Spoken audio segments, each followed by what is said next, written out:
Good morning. This lesson is from our Trig-Precalc class, but before I get started, I want to say I hope everyone is doing all right out there. I believe this is Chapter 6, Lesson 2. I'll title it correctly in the title, but what I do know for sure are our three goals for this lesson. And our three goals are to put the sine function on an obtuse triangle. Our second goal is going to be to create the law of sines for the obtuse triangles. And our third goal is going to be to solve an obtuse triangle using the law of sines. So this is a very similar lesson to what we saw last time, so hopefully this is familiar. But remember, trig functions only work on right triangles. So like the previous lesson, we're going to make right triangles out of our obtuse triangle. Just like before, we will use the transitive property to bring together the sine functions for each angle. So let's go ahead and jump into our first goal. Review what an obtuse triangle is. Okay, an obtuse triangle has one obtuse angle, which means that that angle is between 90 and 180 degrees. The other two angles of the obtuse triangle are acute. They're between 0 and 90. The little guys. Oh, you're so acute. So let's start with an obtuse triangle, ABC, where angle B is the obtuse angle. So this angle is bigger than 90 degrees, but smaller than 180 degrees. And angle A and angle C, those are my acute angles. The length opposite angle A is length A. The length opposite angle B is length B, and the length opposite angle C is length C. We will connect a segment from angle B to side CA, so that is perpendicular. Remember, perpendicular means to make a right angle. So we're going to draw a segment down from B to side CA, so it makes a right angle with this. The intersection point will be point D, and I guess I already did draw it. So we've now created two little right triangles, and like before, what we're going to do is we're going to write the, you're over there, okay, I'm not over there.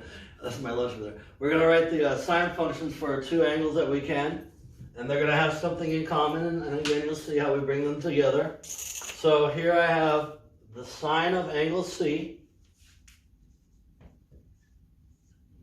and that's going to be equal to its opposite length, which is BD, the length of segment BD, and that's going to be divided by the hypotenuse, which is length A. All right, and my second sine function that I can write is for angle A. So sine of angle A is going to be equal to the length of BD,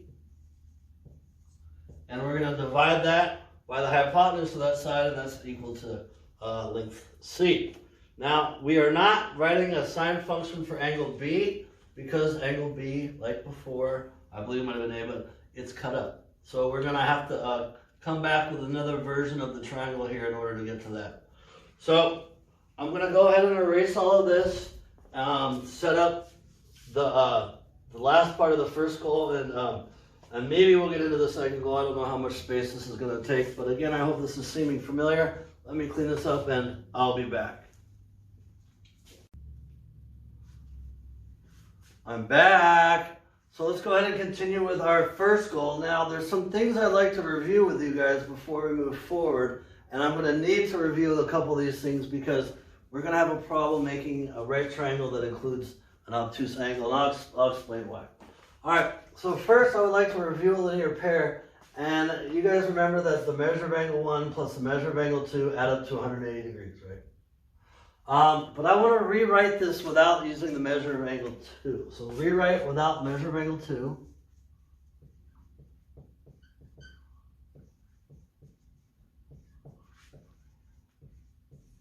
And so this is really kind of easy to do. So what we're going to do is we're going to isolate measure of angle 2, and we're going to do that by subtracting measure of angle 1 to both sides.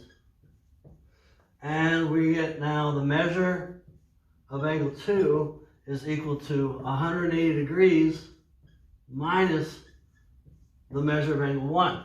So I'm not going to put 2 there anymore. Actually, we'll keep that 2, or it becomes 180 minus the measure of angle 1. And you'll see why in a minute, why I had to do this, okay? So this angle plus this angle will equal 180 degrees because this measure of angle 1 cancels out that one, and I'm just left with that. You'll see why I did this in a second. I also want to review the difference angle formula for the sine function, and it's sine of u times cosine of v minus sine of v times cosine of u. And I also want to review the ordered pair at 180 degrees, which is negative 1, 0.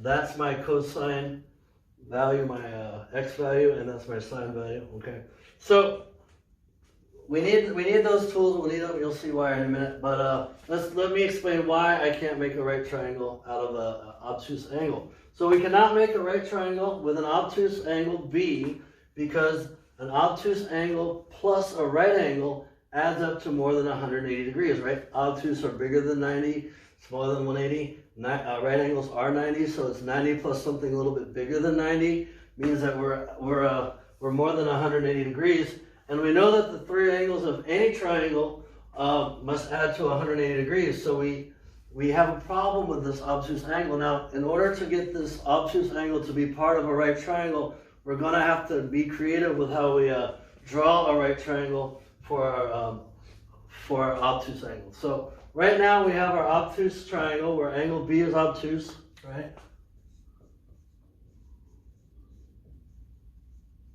And so what we're going to do is we're going to extend this side. That was terrible. We're going to extend this side and we're going to connect it to that side and we'll call this new connection point E. So I've now made a larger triangle where my obtuse angle is part of it. Okay? I can't talk about the sine of angle A because angle A got cut up. I can't talk about sine of angle B because I can't put it in a right triangle, right?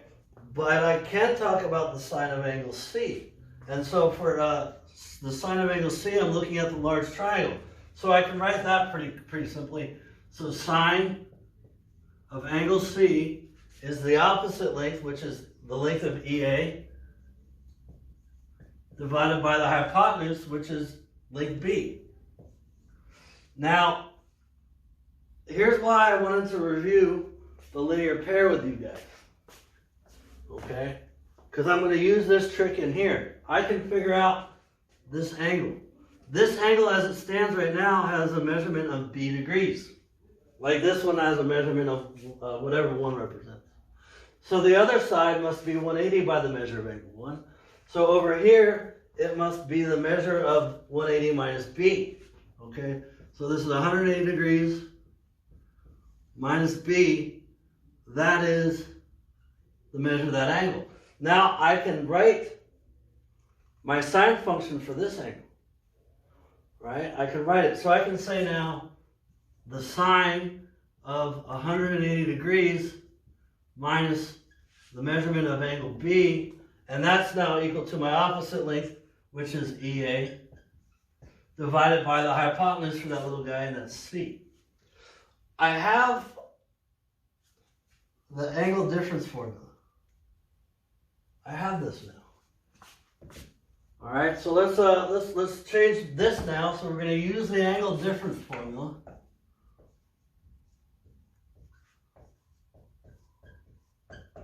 All right, and so now we know that sine of 180 minus B is that. So I'm going to try my best to stay on the whiteboard. So I'm going to write off a little bit funny. So that becomes sine of 180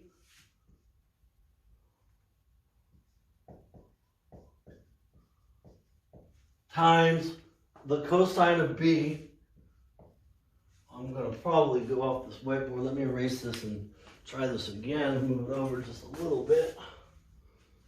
That equals the sine of 180 times the cosine of B minus the sine of B times the cosine of 180. Let me make sure I'm on the whiteboard here.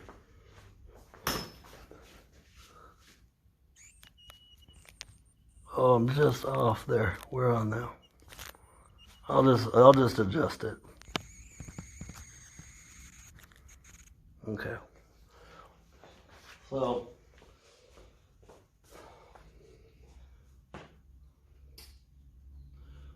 So now I have a y coordinate at 180 degrees. I have my x coordinate at b degrees. I have my y coordinate at b degrees, and I have my x coordinate at 180 degrees. Well, my y-coordinate at 180 degrees is 0. So this now becomes 0 times cosine of b. Okay? Minus my sine of b times my x-coordinate at 180 degrees. Well, that's -1. So 0 times cosine of b, that cancels out. Negative sine of b times -1, that becomes sine of b. So sine of b, which came from this, is equal to the length of side EA divided by C. All right, so what I'm going to do now is I'm going to erase the board and I'm going to get into the second goal. I'm going to combine the first set of equations that I created with the second set of equations that I created, and we're going to get the law of sines for the obtuse triangle, and from there we're going to be able to solve an obtuse triangle using the law of sines. So let me clean this up and I'll be back. I'm back. So let's go ahead and jump into our second goal, and our second goal is going to be to create the law of sines for the obtuse triangle. We're going to see that we actually get the same result that we had from the previous lesson, but I wanted to show you how we got it from an obtuse triangle. Oh, email. Let's review here the transitive property, and this is written in a very mathematical way. If two things are equal to a third thing, then those two things must be equal, right? That's very mathematically sound, I guess. So here's an example. If A is equal to C and B is equal to C, if two things are equal to the third thing, then those two things must be equal. We're going to exploit that fact here. So in each of these equations, or each of these pairs of equations, we have something that they have in common. So on my first set of equations, the length BD is what I'm going to isolate. That's going to be my third thing that they have, that I have. That will be the third thing that two things are equal to. I got to learn how to talk. And on my second set of equations, the length of segment EA is going to be the third thing that the two things are equal to. I think I said that right. Let me get this out of the way here, and let me get myself a nice pen. And let's go ahead and isolate the length of BD. And then once I do that, then I have my third thing that the two things are equal to. I'm saying it better now. And so on the first equation, I'm going to accomplish that by multiplying both sides by A, so that not only am I going to eliminate the fraction, but I'm going to isolate the length of BD. And so now I have A times the sine of angle C is equal to the length of BD. And if I multiply everybody in this equation by the length of C,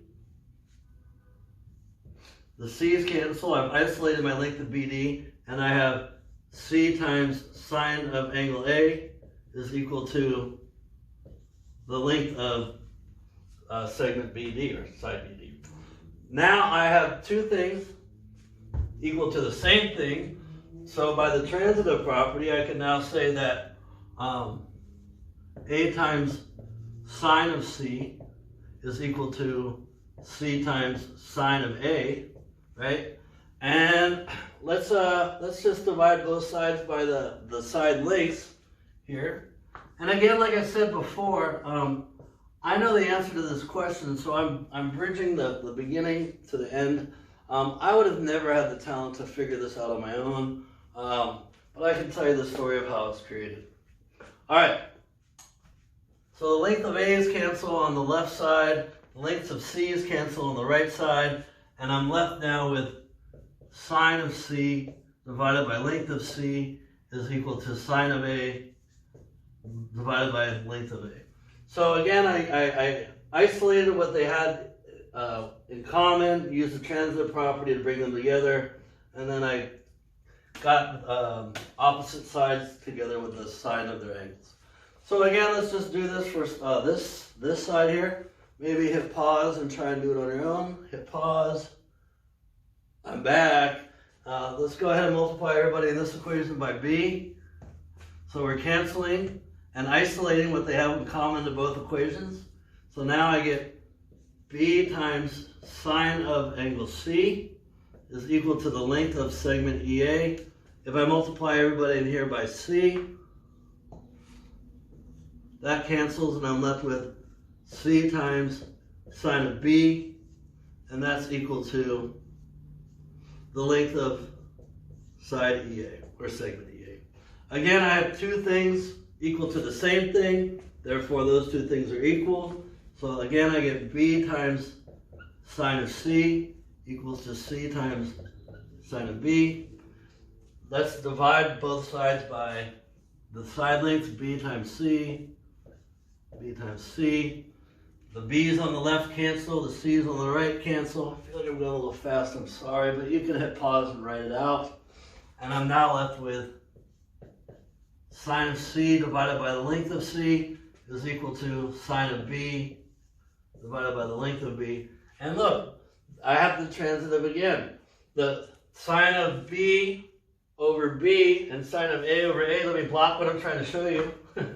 These guys are both equal to the same thing, so therefore sine of A must be equal to sine of B, and just like before, they're all equal to each other. So again, we get for this the law of sines,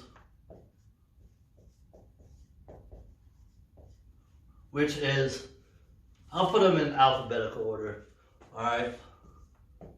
So sine of A divided by length A is equal to sine of B divided by length B, not A, come on.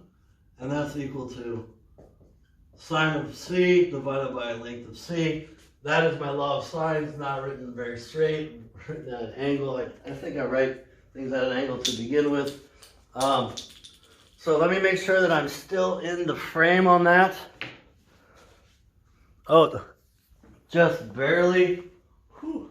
Okay, I can check off the first goal, the second goal. I'm going to come back and do an example of using this to find the to solve an obtuse triangle. So let me clear everything up and I'll be back.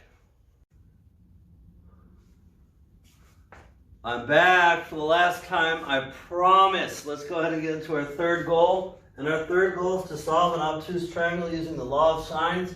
And if we review what it means to solve a triangle, it means that we're going to find all the angle measures and side lengths.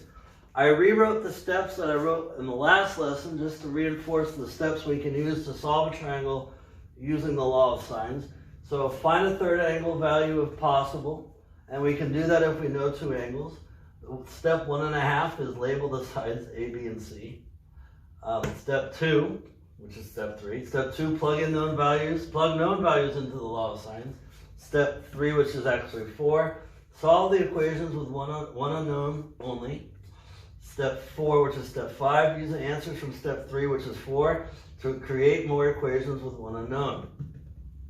I hope I didn't confuse you with that. I'm confused. All right, so let's solve the triangle round answers to the nearest tenth. And so let's see here. So can I find my third angle value if possible? You know what I'm going to do before I go any further? I'm going to write out the steps. I like to do this because it reinforces the fact that there's a method to solving it, not a mystery, right? So can I find a third angle value? No, I can't, because I only know one angle, so I can't do step 1. Can I label the sides A, B, and C? Yes. Opposite A is the length A, so 13 is my length A. Opposite angle B is length B, so 32 is my length B. And opposite angle C is my length C. All right, I did step 1.5, which should be 2. Plug in known values into the law of sines. Okay, so let's fill this thing out. So I get sine, I don't know angle A, so it's sine of A, divided by the length of A, I know that guy, so that's 13. And that's equal to sine of angle B, I know angle B, that's 62 degrees, so I go sine of 62 degrees, and that's divided by 32. And my last part of this is angle C. I don't know angle C, so it's going to be sine of angle C divided by length of angle C. Well, now we are done with step 2. Label the sides. Oh, plug in the known values. Okay. Label the sides. I'm getting confused. Solve the equations with one unknown only. So the only value that I can actually solve for right now is the measure of angle A. That's an only unknown. This would be my equation with one unknown. If I was to cover this up, this equation actually has two unknowns. The measure of angle C and the length of side C. So I can't solve this yet. Not possible. All right, so I have to focus on these guys first. So I get sine of A divided by 13 is equal to sine of 62 degrees divided by 32. I need to isolate sine of angle A. This is who I'm trying to solve for. Okay? I need to isolate this so I can use the inverse function to find my measure of my angle. So I'm going to get rid of the 13 by multiplying both sides by 13. You cancel. Sine of angle A is equal to sine of 62 degrees times 13. And we're going to divide that value by 32. So let me get my calculator machine. Turn it on. Sine, oh wait. So yeah, okay, so let me go clear. Second sine of 62 times 13 divided by 32.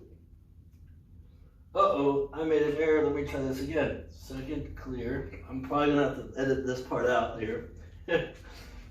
So, sine of 62 times 13 divided by 32. Okay. Second sine, second answer. Enter. So, the measure of angle A is 20.02 degrees, 21.02 degrees. So the measure of angle A is 21.02 degrees. Rounding it to the nearest tenth, that means that the measure of angle A is 21.0 degrees. All right, so I got the measure of angle A. I can now find this measurement because if I know the value of two angles, I can find the third. 21 and 62 is 87, or no, 83, no, yeah, 83. So that means that this angle must be 97. I'm going to learn to do my math one day. One day I'll learn to do it, I promise. All right, so now I can actually plug that value in here, which is the fourth step, right? Use answers from step 3. To create more equations for unknowns. So I can plug in, or not from just step 3, but this, in this case, step 1. So I should probably change that. Step 3 or 1 to create more equations. So here I now have sine of 62 degrees divided by 32. That's equal to sine of 97 degrees divided by the unknown length, c. So let's get rid of the denominators in one step. We'll multiply both sides by c and 32. 32 times c. 32 times c. On the right side, or the other right, the left side, the 32's cancel, and I'm left with c times sine of 62. And that's equal to, on the right side, the c's cancel, and that's equal to sine of 97 times 32. Let's isolate c by dividing away the sine of 62.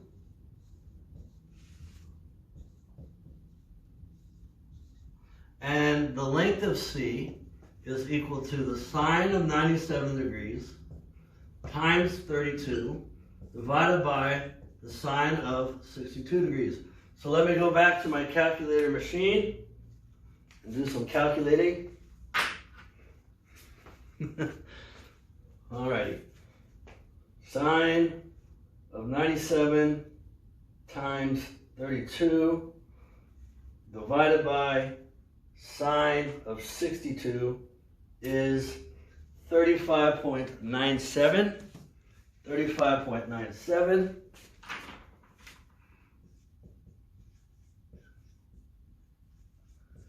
But if I round this to the nearest tenth, that becomes a 10, and that rounds up to a 36. Alright, so I solved my obtuse triangle using the law of sines. I used the steps that I created on the last lesson to do this. And again, we can put the sine function on an obtuse triangle and from the previous lesson an acute triangle. So hopefully you understand where the formula comes from, and hopefully you understand how to use it. I'm going to go ahead and end the lesson here. Again, I hope everyone is doing all right out there. Have a good day, everybody. Bye-bye.